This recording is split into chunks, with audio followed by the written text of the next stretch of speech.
Hey, good evening, Facebook.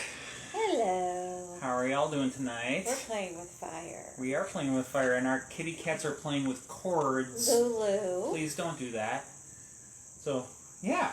She's like, put something fun to play with. We are surrounded by kittens that are looking to get into mischief, so...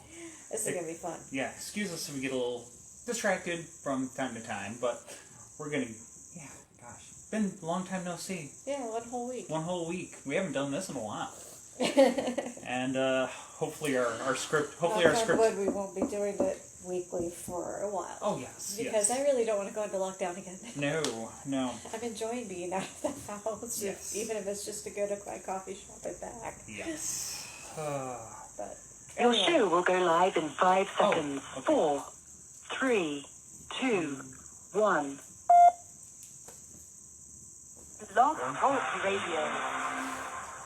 And now we're live, not just with Facebook, but with the Vibe Radio Network, too. yes, we are. Woohoo! So, yeah, we are all good to go tonight, so... Yeah, we are talking pop culture inspirations for horror stories and characters in various genres and... something a little different tonight. yeah, there's a few places that we're going to talk about that actually do have ghosts, but we're just talking about mostly the inspirational stuff, which is kind of fun because everybody maybe sometimes wonders, oh, where did the character of Chucky come from? Which we talked about a while ago when we talked about haunted dolls the very first time, and that was Robert the doll that inspired Chucky, who we may be seeing soon. Maybe. We'll see. We'll see. Anyway. But yeah, so yeah, the idea is, there's all kinds of scary stuff out there. Not necessarily ghosts, but all kinds of real-world scary stories and events and whatnot that have inspired some of the most famous pop culture horror stuff of our time. So that's what we're going to look at tonight. we're gonna give this a try, and we hope that you'll let us know what you think. Either this is going to be really cool, or this could... Or we'll go back to ghost stories next week. Or 2 weeks from now. Well, I mean, we got ghost stories for 2 weeks from now, but we do. We'll see if we revisit this genre again. But, yes. Because we like really cool history stuff. Yeah, and I think this first one's a good one with Star Wars. Yeah, this is Chris's favorite character, and like I said, this is my favorite character to beat in Diablo. Yes. Two. Oh, I need to get this... Here. I need to get this going up on... So I can chat with you all, too. Yeah. Okay, I'm going to drink before I start talking. Okay. I see Patrick messaged. I can't quite read it. Good to see you all again. Inspiration for popular characters in horror. This should be fun. We hope so. Yes. Hopefully I didn't screw it up. All right. Because, I wound up throwing together most of the script. I did the basic research. He made it sound good. Good. We'll see. You be the judge. So... So anyways, the first place that we're going to start is actually, we're going to start with the true story here of a woman in Eastern Europe who goes by the name of the Countess Elizabeth Bathory, a Hungarian noblewoman from the noble family of Bathory. Imagine that. Very noble concept. Hey, it's nice when they have the same name as the family in the area. It's easy to remember. Yep. Now... she owned land in the Kingdom of Hungary, which now today comprises Hungary, Slovakia, and Romania. So we're going back, we're talking centuries here, back to the late 1500s, early 1600s. Now, Bathory has been labeled by Guinness Book of World Records as the most prolific female murderer, though the precise number of her victims is debatable. Bathory and 4 collaborators were accused of torturing and killing hundreds of young girls and women between 1590 and 1610, with the highest number of victims cited during Bathory's trial as 650. Wow. Yeah. The stories of Bathory's sadistic serial murders were verified by the testimonial of more than 300 witnesses and survivors, as well as physical evidence and the presence of horribly mutilated dead, dying, and imprisoned girls found at the time of her arrest. Evidence sounds pretty darn convincing out of the gates, but we shall see. Now, stories describing Bathory's vampiric tendencies, such as the tale that she bathed in the blood of virgins and to retain her youth, were generally recorded years after her death. While these tales are generally considered unreliable, her story quickly became part of national folklore, and her infamy persists to this day. Some insist that she was actually the inspiration for Bram Stoker's Dracula, and nicknames and literary epithets attributed to her include the Blood Countess and Countess Dracula. Now, what is known is that as a child, Bathory suffered multiple seizures that may have been caused by epilepsy. At the time, symptoms relating to epilepsy were diagnosed as falling sickness, and treatments included rubbing blood of a non-sufferer on the lips of an epileptic or giving the epileptic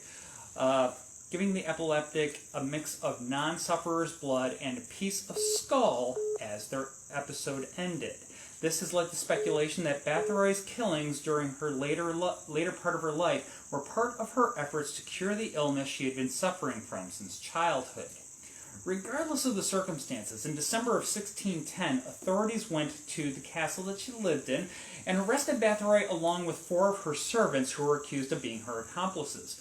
According to the authorities, their unannounced visit found one dead girl and another living as prey in the castle. Despite the evidence against Bathory, her family's importance kept her from facing execution. A trial and execution would have caused a public scandal, and an influential family which ruled Transylvania would be disgraced. She was imprisoned in December of 1610 within her castle, yes, the same castle where she was arrested, as a form of strict house arrest. She was detained in the castle for the rest of her life, where she died in August of 1614 at the age of 54. She was initially buried at the local church, but according to some sources, due to the villagers' uproar over having the Countess buried in their cemetery, her body was moved to her birth home at Acede, where it was interred at the Bathory family crypt. The location of her body today is unknown, as no known grave marker remains. In modern times, scholars still argue over the veracity of the charges against Bathory. Several scholars have argued that Elizabeth Bathory was a victim of a conspiracy, with some saying that the proceedings against Bathory were largely politically motivated, possibly due to her extensive wealth and ownership of large areas of land in Hungary. The case has inspired numerous stories and fairy tales. In the 18th and 19th century, writers liberally added or omitted elements of the narrative. The most common motif for these works was that the Countess bathed in her victim's blood in order to remain, youthful and beautiful. Frequently, the cruel Countess would discover the secret of bathing blood when she slapped a female servant in rage, splashing parts of her own skin with blood. Upon removal of the blood, that portion of skin would seem younger and more beautiful than before. All of the early stories do rely on the idea that the Countess needed specific personal motivation to account for her bloodlust, in her case, personal vanity. It is not until more recent years when some began to admit that the Countess may have been motivated by pure sadistic pleasure. Truth aside, tales of the Blood Countess have inspired many pop culture references into the modern day. The Bathory story has been an inspiration for too many novels to count, but a few that you might be familiar with. There is Dracula the Undead by Dracula Stoker. Yes, this is the great-grandnephew of Bram Stoker, and he wrote a book, the Dracula the Undead, where the Countess appears as the main villain in that tale. There's also To Love a Vampire by Robert Statzler. A vampiric Bathory encounters a young Van Helsing during his days as a medical student. Sounds like a fun twist on things. And then there's Demoness by Martin Cage. Here, Bathory is depicted as one of the reincarnations of the demoness Lilith. So going back and getting your biblical stuff on. Yeah. Now, the tales of the Blood Countess has also been told by Hollywood time and time again. Just a few of the examples are Countess Dracula back in 1971, Bathory, Countess of Blood in 2008, the Countess in 2009, Lady of Celeste, which is the name of the castle that she lived in 2015. There are more, and you will be forgiven for not knowing any of their names because many of them were critical flops, and you would be hard-pressed to find them outside the archives of IMDb today. Now, one of our personal favorites, though, that Patrick hinted to right at the very beginning, is we have Diablo 2. Now, Diablo 2, if you're not familiar, it is a video game. That's been around For a while. 20... More years than I want to count. About 20 years is when it was released. And there is a very overt reference to the Blood Countess in it. You have to beat her. Yes. It starts when you find a document called the Moldy Tome. Kind of very generic, but it reads, "And so it came to pass that the Countess, who once bathed in the rejuvenating blood of 100 virgins, was buried alive, and her castle, in which so many cruel deeds took place, rapidly fell into ruin. Rising over the buried dungeons in that god-forsaken wilderness, a solitary tower, like some monument to evil, is all that remains. The Countess's fortune was believed to be divided among the clergy, although some say that more remains to be found. Still buried alongside the rotting skulls that bear mute witness to the inhumanity of the human creature."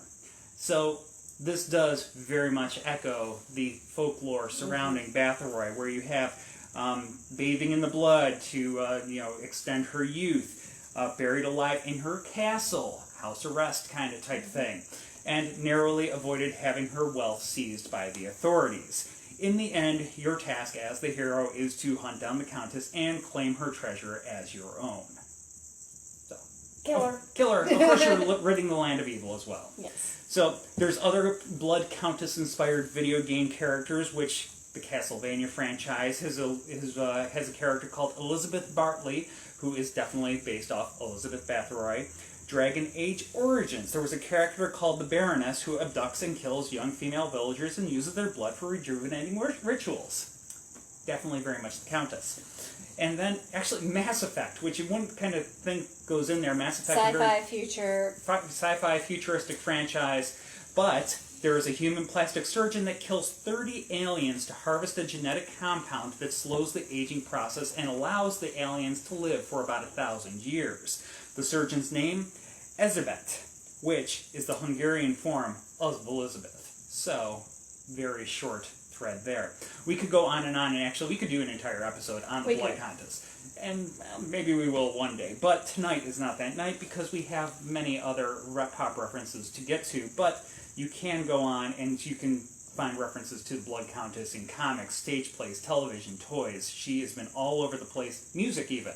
Regardless, it's safe to say they haven't seen the last of the Blood Countess in pop culture. No, she's just a fun character, fascinating woman in history. I mean, you have a Guinness World Book record from the 1500s. Goes back a ways. I don't want anybody to ever beat that. Please don't. Please don't try. Yeah. So I noticed we had quite a few comments on there. If you want to take a quick look. So far, so good. Yay! Elizabeth Bathory was incredibly vindictive. Absolutely, she most certainly was. And the falling sickness, if you guys are Shakespeare references, Caesar, it's claimed he hath the falling sickness.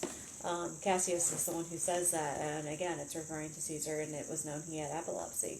So this is something that is all throughout our literature and our history. Yep. No questions. No questions. Awesome. Okay, so we're going to jump right into The Exorcist, because why not? So in 1971, author William Peter Blatty set out to write a nonfiction novel about events that took place in St. Louis, Missouri in 1949. The event deeply pierced the worlds of Roman Catholicism and the human psyche, along with some of the details that were lost to time, privacy concerns, dramatization, and the core of this tale still holds true today. No question? No, we're good. Okay. Alright, so in mid-1949, several newspaper articles printed anonymous reports of an alleged possession and exorcism. The word alleged is key here, as many of the witnesses to this event took the details to their graves. Those that were willing to talk were unwilling to do so on the record. According to the diary of priest Father Raymond J. Bishop, identified the young man by the pseudonym Ronald Doe, a.k.a. Robbie. Now, Robbie was reportedly part of a German family that lived in College Park, Maryland in the 1940s, but the family moved to South Africa for a number of years, and during this time, Robbie had no other children to play with. So he came to rely on the adults in his family to play with, and it was during this time that his Aunt Harriet introduced Robbie to a Ouija board. No. Ouija board. No. Bad. Haunts of Richmond does not endorse the use of Ouija boards. Not at all. Not at all. I will All right. say that every single time. After the family moved back to the United States, Aunt Harriet passed away, and the family started to experience strange noises, moving furniture, and levitating objects. The family turned to their pastor, who suspected that Robbie might be the source of those occurrences. The pastor advised that the boy needed to see a Catholic priest. Allegedly, the boy underwent numerous exorcisms, and during one at Georgetown University Hospital, the boy managed to slip a restraint, broke a bed spring from the mattress, and slashed the arm of one of the attending priests. The ritual was halted, and the family was referred to St. Louis University and the college church there. There, an associate of the church, William Bathory, observed the phenomena himself, and he obtained permission from the bishop to perform another rite of exorcism. This time, the exorcism took place at the Alexander Brothers Hospital in St. Louis. Bathory was joined by two other priests, Walter Halloran and William Van Roo. During this ritual, they observed the words evil and hell appear on the boy's body, along with other various markings. Allegedly, the boy's mattress also shook, and Robbie managed to break Halloran's nose during the ritual. After the rite ended, Robbie supposedly went on to live an ordinary life and supposedly retired from NASA about 10 to 15 years ago. Now, many have tried to debunk the exorcism with these claims that Robbie suffered from a mental illness or that the whole ordeal was an outright hoax. The hospital doctors have also been criticized for allowing the rites to take place within their facility walls, though there were some in the medical community that believed that the power of suggestion has curative properties, even though they do not believe in the science of exorcisms themselves. Regardless, there's no debate about the fact that this inspired a truly horrifying piece of literature and the associated movies. Now, during Blatty's research... Okay. Very sparky log. During Blatty's research into what was intended to be a nonfiction novel, Blatty hit numerous factual walls and protests from those he was interviewing. The biggest change was that Robbie was changed to a girl to help protect the boy's identity, and the novels and subsequent movies were also both set in Washington, D.C., as opposed to St. Louis, as Blatty first heard the tale of the exorcism while he was a student at Georgetown University in 1950. Many other artistic liberties were ultimately taken through the process to come up with the final product as we know it today. Now, some fun facts and truths about the exorcism and the fiction behind The Exorcist. St. Louis University's College Church Rectory was torn down in 1966, and the university doesn't say much about any paranormal occurrences that happen on its campus. But notably, it was reported that when Robbie left the Alexandrian Brothers Hospital, the room he stayed in was permanently locked. Hospital workers noted that cold air emanating from the locked room, and they also noticed that there were electrical problems in the surrounding rooms. Eventually, they closed the entire wing. The Catholic Church was instrumental in helping portray the events as they happened. Georgetown's president, Father Haling, gave the producers documents pertaining to the case, and the role of Father Dreyer was actually played by a real priest, Father William O'Malley, in his one and only screen role. Director William Friedkin said that the most people at the highest levels of the church accepted it totally because the Roman ritual of exorcism is still in the New Testament.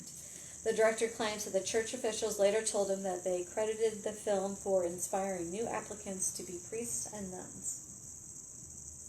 Not what I would have thought would be the outcome of a horror film. Whatever.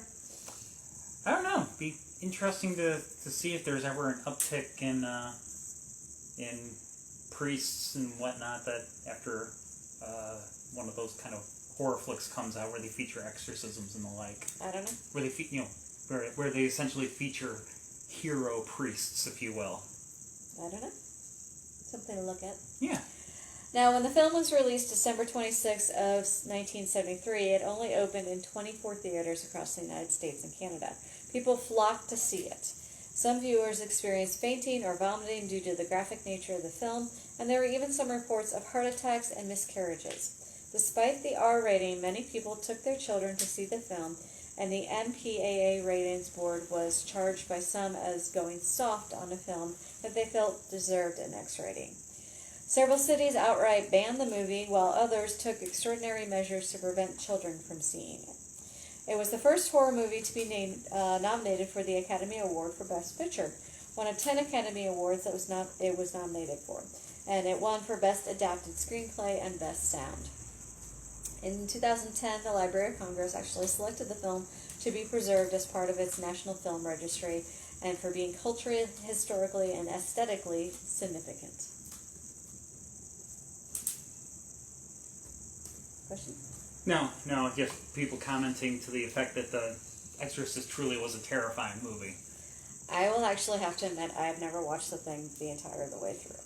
I saw it the first time when I was about 13, I think. I was earlier than that, and it scared the shit out of me, and I haven't seen it since then.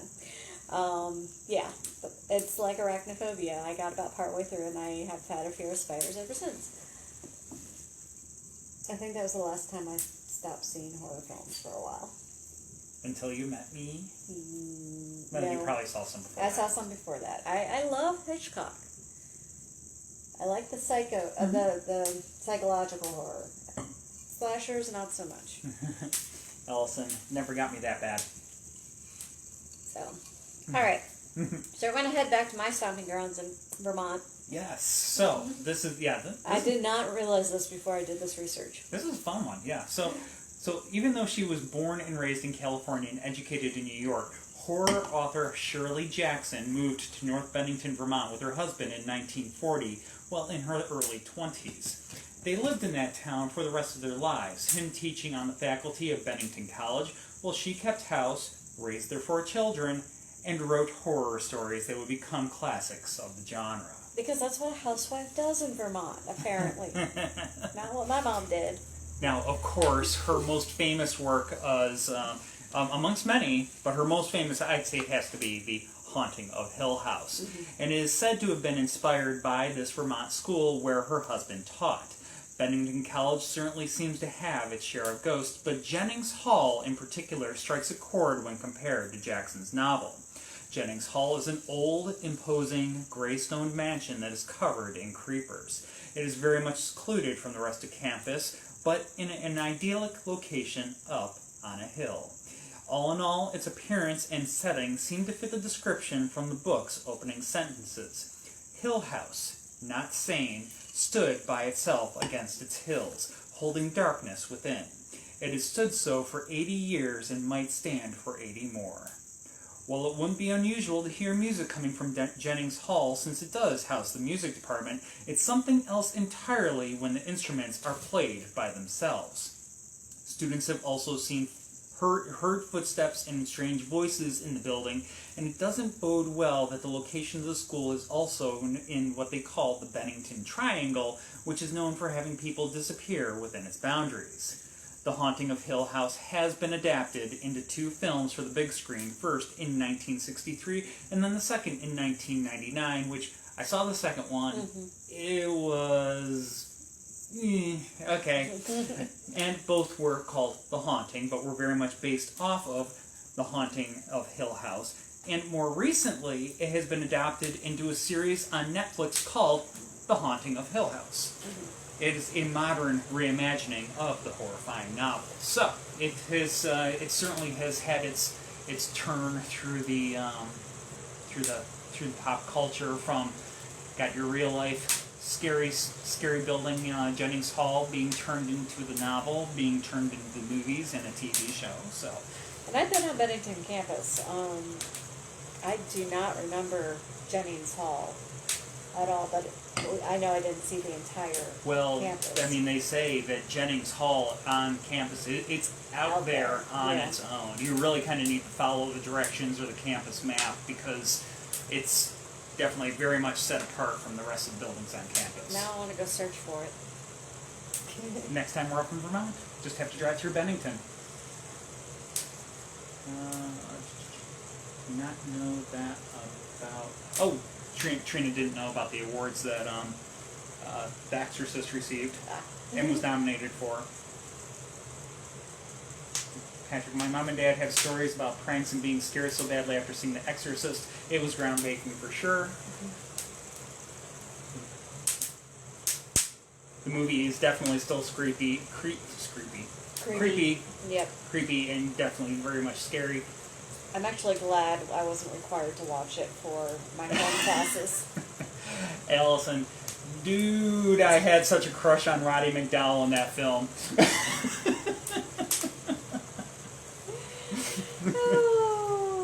And Patrick, Shirley Jackson also wrote The Lottery, Yep. this short story we all had to read in grade school. That I've had to teach many times. I don't think I ever had to read that. Yeah, I've had to teach it quite a few times. It's also a play. It's been adapted into a play. So. Oh, Allison, Hill House, not Hell House. Still, Roddy is yummy.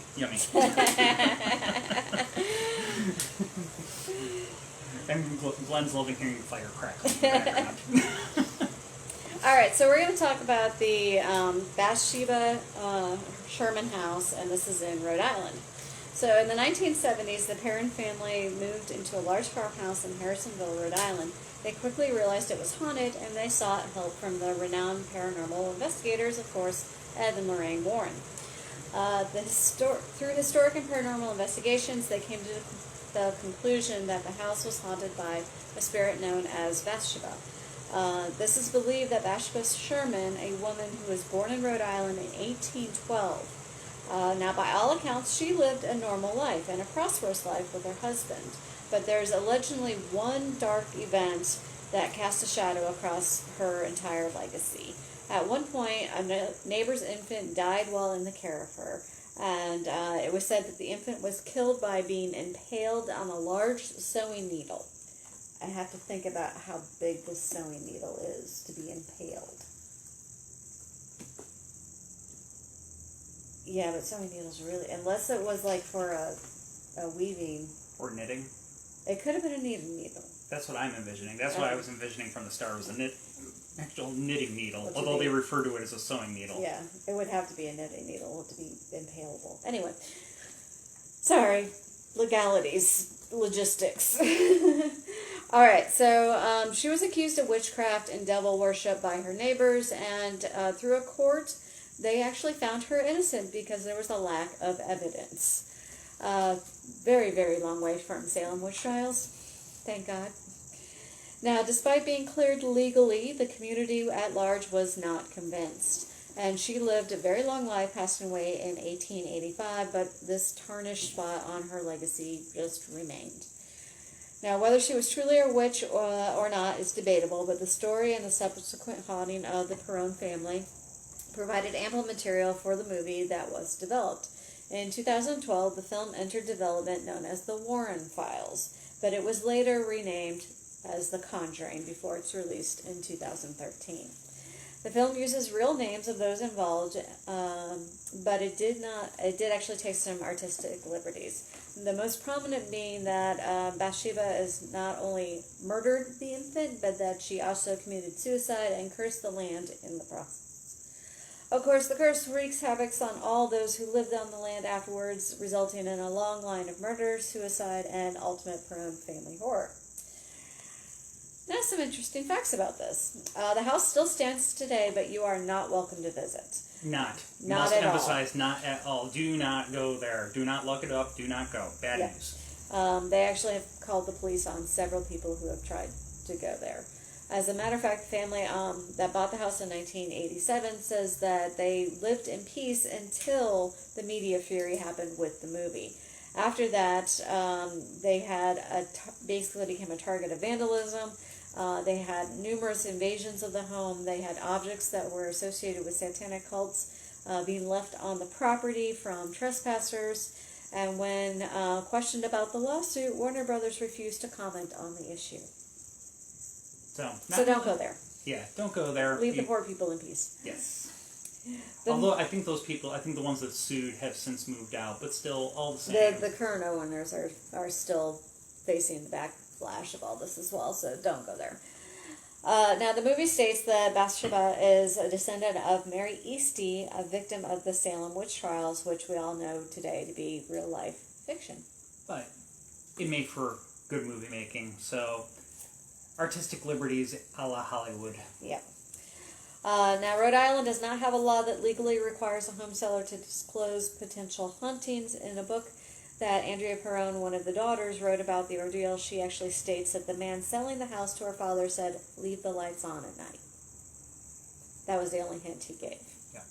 Apparently, the daughter, she did write and release a book right about the same time that the Conjuring movie came out. So, I mentioned that now, and I didn't write the name of the book down, but you can write it up or look it up. Yeah. The Conjuring, the Perron family, and all that stuff. Yeah. Andrea and Perron. Yep, all over the internet. But yes, so moving along. Yes. Our next one, this one's an interesting one. So, if you've ever been out to LA, you might have heard of the Cecil Hotel. And if you're a fan of ghost stories, you might have heard of the Cecil Hotel. So this was built originally back in 1924, and it is one of LA's most famous, thanks in part to its dark history. Home to murderers, maniacs, and ghosts, some say the Cecil is anything but your average hotel. They say it's cursed. Over the years, it has also been the site of a string of strange and mysterious deaths. The first documented suicide at the hotel occurred in 1931 when a guest named W.K. Norton took poison capsules in his room. Through the 1940s and 50s, more suicides occurred in the hotel, and eventually longtime residents started referring to the Cecil as the Suicide. Not a good nickname for a hotel. No.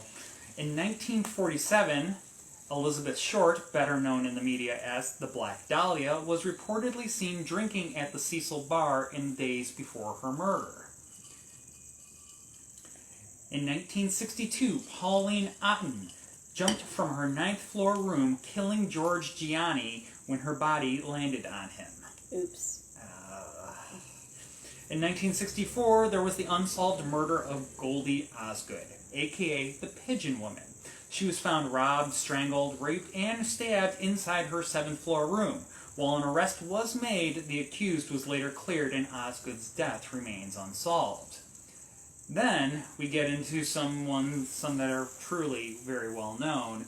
You have Ramirez, a.k.a. the Night Stalker, became infamous when he terrorized LA from 1984 to 1985, killing 13 women, all of which he did while staying on the top floor of the Cecil. According to tour guides, he would dump his bloody clothes in the dumpsters out back after a night of killing. Then, Jack Unterwenger, a Ramirez copycat killer, murdered 3 prostitutes while staying at the Cecil, which many believe he chose as a nod to the Night Stalker himself. Then, there is the strange death of Eliza Lamb. 21-year-old Eliza's body was found in February 2013, 2 weeks after her death, when the hotel patrons and staff began complaining that the water had begun to taste and look strange. Her body had been unknowingly decomposing inside the rooftop water tanks for 2 full weeks. Ew. I remember seeing the news stories about that. I do. That was particularly grim and not Nasty. that long ago. And it's truly an absolutely bizarre story because an investigation led police to a very strange hotel security video. The video shows Eliza entering the elevator alone, stopping to press the buttons on the panel. After several failed attempts at working the buttons, she exits the elevator and appears to have a conversation with someone who isn't there. She then walks away, and moments later the elevator doors shut. Authorities believe that after this video was recorded, Eliza gained access to the water tank and drowned. But the rooftop area of the hotel is protected by an alarm and considerably difficult for someone to gain access to, let alone climb inside and close the lid of the water tank. Even weirder is that an autopsy of Eliza's body found no drugs or alcohol in her system. In recent years, what on earth happened to her is a complete and total mystery that, best of my knowledge, just remains to be solved. And there's only this one video of her. There's no other security footage of her. So how she avoided any other security cameras, especially the ones going up to the rooftop, is really a huge mystery. Yeah. So, in recent years, the Cecil Hotel has become a hotspot for paranormal enthusiasts who believe the building is haunted by the spirits of the countless people who have met their end in the building. The Cecil Hotel recently tried to rid itself of its dark and gory past by changing its name to The Stay on Main. But unfortunately, no name change is going to wash away the blood-soaked past of one of America's most cursed and haunted hotels. Now, the Cecil is believed to be one of the inspirations for American Horror Story Season 5, which was subtitled Hotel. The American Horror Story Hotel is called the Hotel Cortez and is also situated in downtown LA. The fictional hotel's timeline also starts right about the same time, started in 1930, so just a few short years after the real-life construction of the Cecil, and much like the Cecil, the Hotel Cortez is a site for blood-soaked death and mayhem. Fun fact, one of the central characters for American Horror Story Hotel is the Countess, who was played by Lady Gaga that season. This character drinks the blood of others to maintain her beauty. Ring a bell? It should. We were talking about it not 20 minutes ago. Lady Gaga's character was also inspired by Elizabeth Bathory, our aforementioned Blood Countess. So we start having things kind of cross each other all over the place here. Because it's fun. Yeah, but I have to admit, just earlier this year, I never watched American Horror Story until I binge-watched everything up to date over the course of a month or two. And that season was, that one stuck with me. There were a couple other seasons that I've basically already forgotten, but the Hotel, that was a really good season for numerous reasons. Mm-hmm. Interesting story, compelling characters. The set design was absolutely stunning. This Hotel Cortez, they built it on a soundstage. Beautiful. But yeah, if you haven't watched it, I do recommend it. That's me.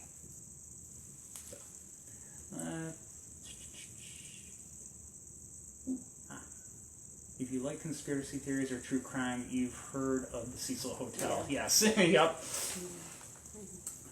Uh-oh. Come on, there we go. Okay. Sounds amazing that this hotel was able to stay open with a reputation of death and suicide. Yep. Mm-hmm. Well, it's, you know, it was a hotel, but it was one of those hotels that eventually actually drew people that really lived at the Cecil. It, you know, it was a long-term stay location for a lot of people. So, which is what helped keep it open for a while. Yeah. But they're also the ones that gave it the nickname, the Suicide Hotel. Yep. Would love to investigate the sad place. Yeah, I think. I'd be interested in seeing it and going in there to see what I pick up. Yeah, my understanding. Yeah, that seems to draw quite a few paranormal enthusiasts, so you probably won't be alone. Yeah. Never heard of. Oh, Pat, never heard of the body. But Glenn wants to investigate, but he doesn't think he would stay there. Allison says. Is that about the elevator game? She thinks. Did have a mental disorder and thinks she was playing the elevator game. I'd have to go back and refresh my memory on that. Yeah. Because I don't remember what the elevator game was specifically. Yeah. But. And, yeah, I agree, Trina. Definitely, it was one of the best seasons of the American Horror Story. It also inspired the hotel in Angel. Oh my God, I forgot about that. Yeah. And a little bit of a less direct inspiration for American Horror Story was also the murder hotel that was set up in Chicago during the World's Fair in the late 1800s. But they kind of combined the two. Yeah. So. All right, so let's move on to the Slender Man. Now we're going to flip the script on this one because it is not a real life activity that or event that actually inspired this tale. It is a tale that inspired a real-life event to take place. Mm-hmm.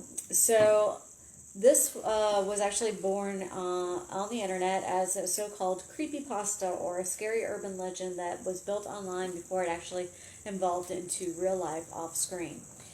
The urban myth of Slender Man was created for a harmless Photoshop contest in 2009. A website called Something Awful challenged its users to take mundane pictures and make them scary by adding realistic imagery of the paranormal. Inspired by the surreal imaginings of H.P. Lovecraft, one contestant named Eric Knudsen designed a tall, thin, eerie figure, and Slender Man was born. Knudsen's harmless creativity was quickly co-opted by countless internet users. Mere days later, someone had made a horror film with a found footage aesthetic that told of young students being stalked by a slender man-like figure. New images were made, and the spooky mythos that lived offline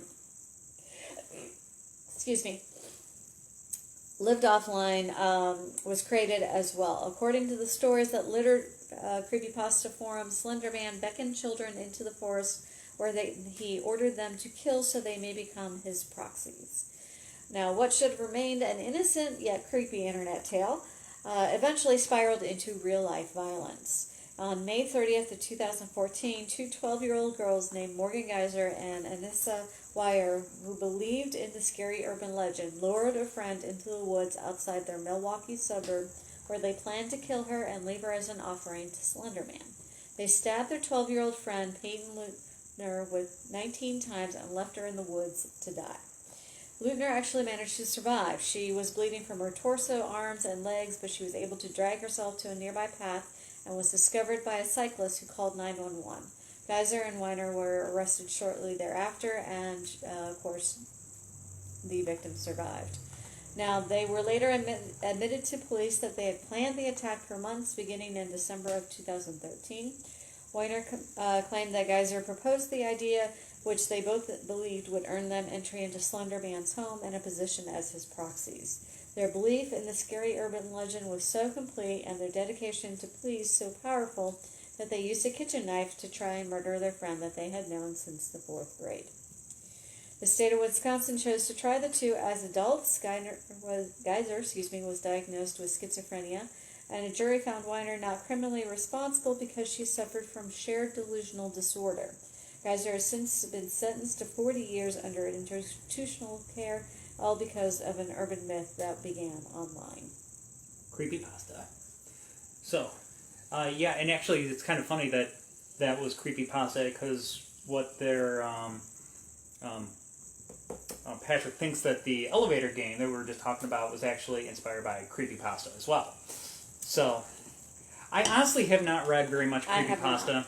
I might need to.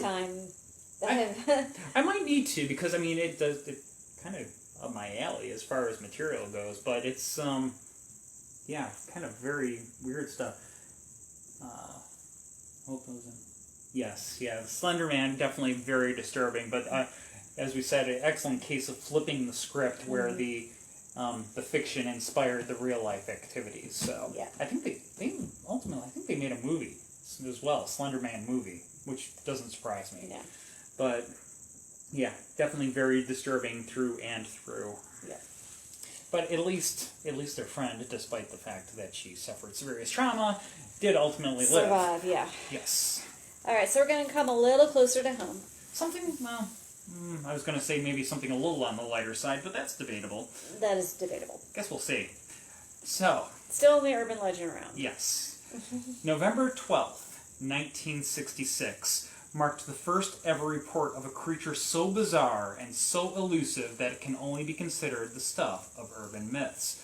But multiple sightings of the monster that year challenged the notion that it existed only in the imagination.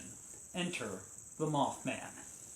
Now, on that fall day in 1966, a Candyman, West Virginia gravedigger claimed to have seen an unsettling creature that looked like a brown human being soaring over his head and moving from tree to tree at rapid speeds.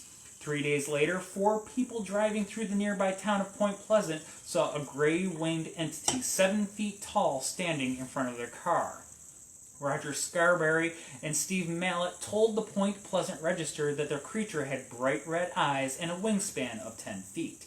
Scarberry said, "If I had seen it well by myself, I wouldn't have said anything, but there were 4 of us who all saw it." All of the witnesses commented on the creature's speed. One of them claimed that it fled at up to 100 miles an hour and seemed to dislike the car's blinding headlights. The witnesses also claimed that the being chased their vehicle to the outskirts of town before vanishing into a nearby field.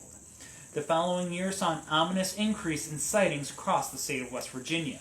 The Gettysburg Times reported on the elusive creature 8 times within the first 3 days of the gravedigger's initial report, which included 2 firefighters describing a very large bird with large red eyes. In another reported sighting, Salem, West Virginia resident Newell Partridge claimed he spotted two red eyes staring back at him after his television displayed bizarre patterns, and he went outside to investigate a strange noise. That was the same night that his dog vanished.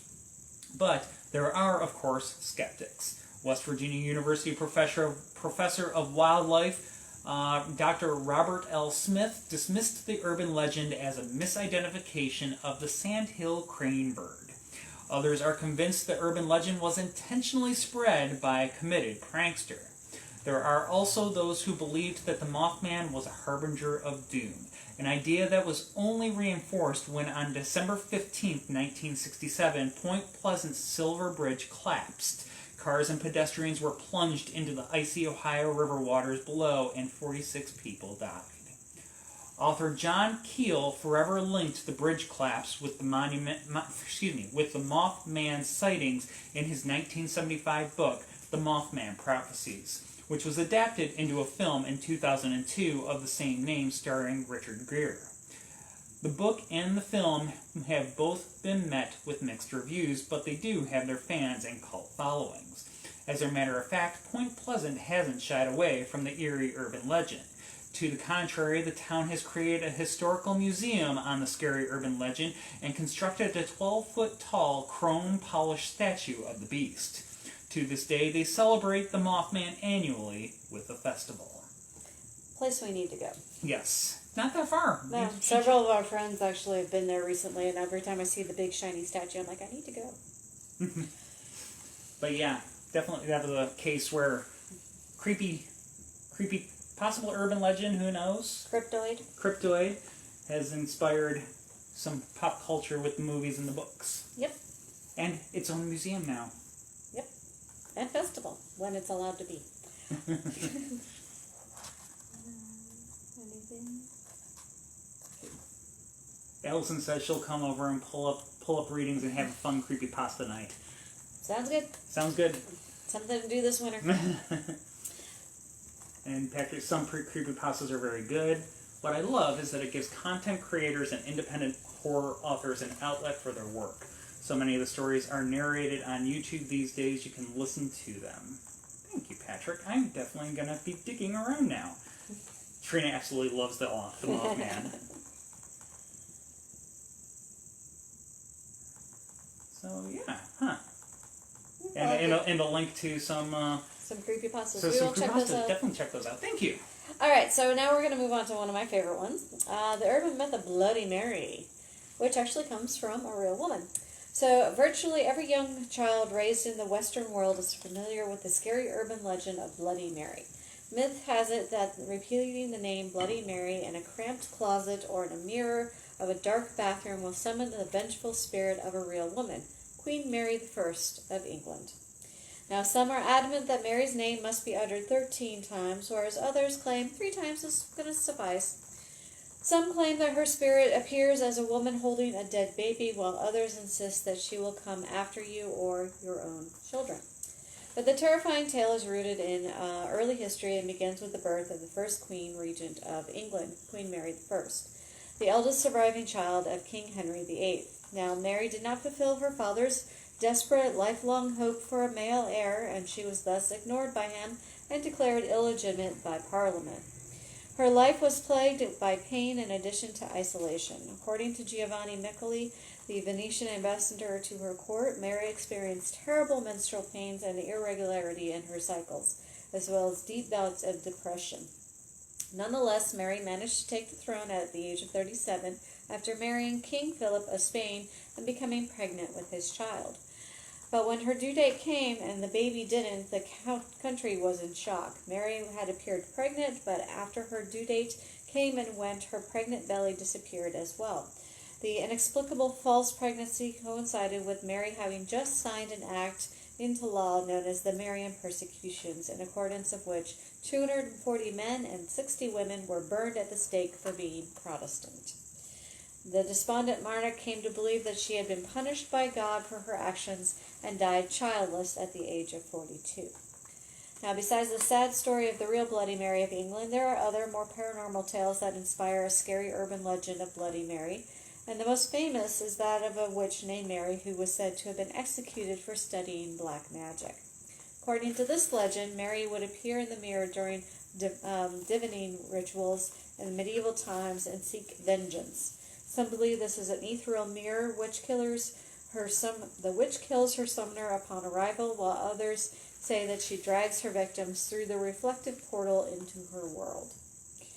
Whether or not Bloody Mary is true, it has certainly sparked plenty of modern pop culture references.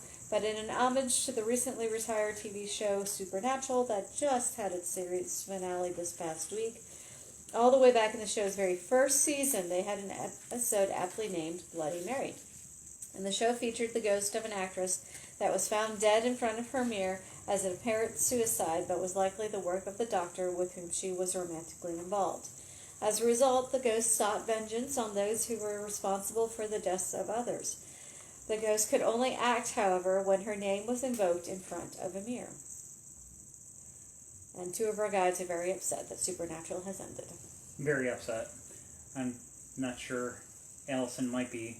She might have gone off to study again. Or she might have gone off to cry since we brought up Supernatural. Sorry, Allison.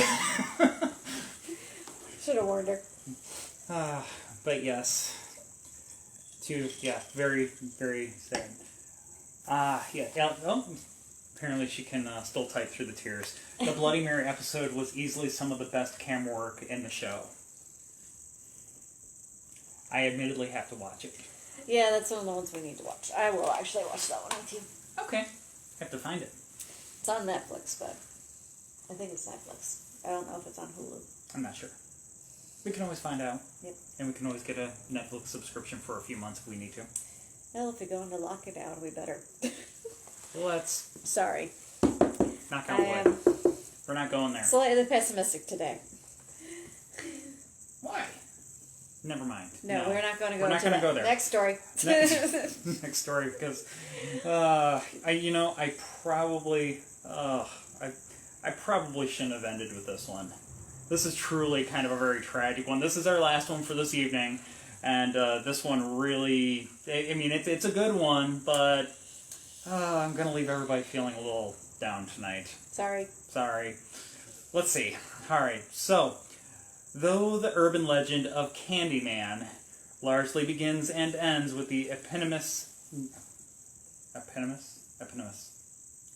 The 1992 horror film, which apparently they are making epitome. They're doing a remake. They're doing. I think so. I thought I saw something about doing another Candyman movie. But it does have a terrifying basis in history. The urban myth of Candyman was inspired just as much by the injustices of racism as it was by Clive Barker's original short story. The urban legend that the film is based on is said to be inspired by Chicago's inner-city violence, segregation laws, and American slavery. The film is also based on Clive Barker's 1981 short story, The Forbidden, in which Candyman was originally depicted as a white man dressed in a patchwork outfit. Set in the slums of Liverpool, England, the story centers on a young woman studying graffiti who finds herself hunted by a deadly figure. The same year that Barker's story was published, the Cabrini Green housing projects in Chicago recorded dozens of murders all in the span of a few short months. The combination of Barker's short story and America's struggle with racism all worked to inspire the scary urban legend behind the 1992 film of the same name. In the film, there is an urban myth that revolved around a former slave named Daniel Robitaille, a successful shoe manufacturer. Robitaille eventually became a respectable painter and was commissioned to paint a portrait of a white woman named Caroline Sullivan. The pair fell in love, and Sullivan became pregnant out of wedlock. An enraged white mob subsequently hacked Robitaille's right hand off, smeared it in honey, and let a swarm of killer bees sting him to death. But Robitaille returned as an angry ghost and vowed to kill anyone who uttered the name Candyman 5 times into a mirror. He'd appear behind them and kill them with one stroke of a hook fixed where his hand once was. The film took cues from Chicago's violent realities through the 1980s and was shot in Chicago at the Cabrini Green Project specifically. In fact, one particularly chilling murder at the Cabrini Green Project inspired Candyman the movie. On April 22, 1987, a mentally ill Chicagoan named Ruthie Mae McCoy dialed 911 asking for help, claiming that somebody was trying to invade her home through the bathroom mirror. Despite neighbors reporting gunshots thereafter, it took 2 days for authorities to enter the apartment due to a mix of confusion and apathy. When they did finally enter, they found McCoy dead of multiple gunshot wounds. Her killers had in fact entered through the medicine cabinet, so they were coming in through the mirror, as she claimed. They removed the cabinet in the adjacent apartment, broke through McCoy's cabinet, and climbed through the wall into her apartment. The urban myth of Candyman is a disturbing example of how the horrors of reality can inspire terrifying fables. So, the case of Ruthie Mae McCoy, it truly is a very fascinating case, not just for the horrific nature of it, but the social nature of it and everything else. There's some, very extensive, interesting articles about it online. Very tragic, most definitely, but very interesting to read about. Just how things actually are sometimes out there, a side that we don't always see. Yeah, and hopefully learn from. Yeah. It's sad when something tragic is what you have to learn from. All right, okay.